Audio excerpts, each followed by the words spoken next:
Мына сұраққа жауап беріңіздерші. Орыс тілді ата-аналар видео түсіріп TikTokқа шығарды. Ең бірінші дау содан басталды 224-те. Осыдан 10 күн бұрын ба, 15 күн бұрын ба. Ол кезде азаттыққа да шықты. Олар айтып жатыр. Біз бардық дейді. Мектепке құжат тапсыруға. Бірақ бізге айтты дейді. Мектеп қазақ тілінде болады деп айтты деп бізді қабылдамай қойды дейді. Өздерінің сөзі тұр ана жерде. Азаттықта кәдімгі ресми видеосы тұр. Өздерінің ауыздарынан шығып тұр. Бұл нені білдіреді? Басында мектеп қазақша болып ашылу керек болған.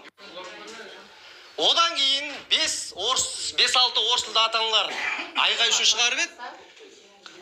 Әкімдіктің басшылар осы жерде отырған. Ойларын өзгертіп жіберді. Ағайындар, әділдік қайда сонда? Әділдік қайда?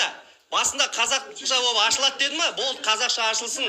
Бізге құжат 10 минут, 1 сағат, оның бәрі сылтау. Балаға айтатын әңгімені айтпаңыздар. Балабақшада 5 жастағы баланы алдаған сияқты бізді алдамаңыздар. Бүкіл халық көріп отыр міне. Мына адам отыр тікелей эфирде. Ешкімдерге арандату үшін, еш нәрсе жасау үшін келген жоқ. Біз әділдікті талап ету үшін келіп тұрмыз. Бізге нақты нүктесін қойып беріңіздер. Ертең міне 5 күннен кейін сабақ басталады 3-ші тоқсан, 2-ші тоқсан, 3-ші қараша күні. Балалар мектепке бару керек. Сол мектепті күтіп отқан мен балаларды да білем. Сіздер орыс тілді ата-аналармен жұмыс жасаңыздар, солармен сөйлесіңіздер. Әрқайсымен жеке-жеке 400 ата-ана ма, ол жерде 100 ғанасы ол жерде тұрады. Ол жерде 300 адам жан-жақтан келіп отыр ол жерде. Пропискаларын бәрін жасатып, құйтырқы саясат жасап отыр. Сонда Ресейден не 500 мың орыс келсе, әрқайсының баласын қабылдап, мектептің бәрін араластырып жасай бересіздер ме сонда?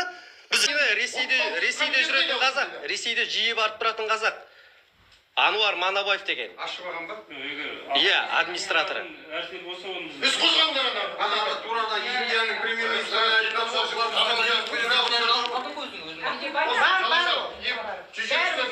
колонияның арқасында темірген қазақ. Өткенде дархан осы әкімшіліктен шыққан кезде қанып тұсаңдар ғой сендер. Неге сонша сендер? Ана блогерде жалдамалы, ана жерде видеоға түскен әйелдерде жалдамалы адамдар. Бәрі очки тағып алған көздеріне.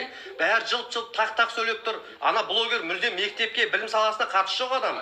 Құрылыс, строй блогер деген, стройкамен айналысып жүрген блогер. Оның жалдамалы адам екенін көріп тұр ғой енді. Түбегейлі қарамасаңдар болмайды.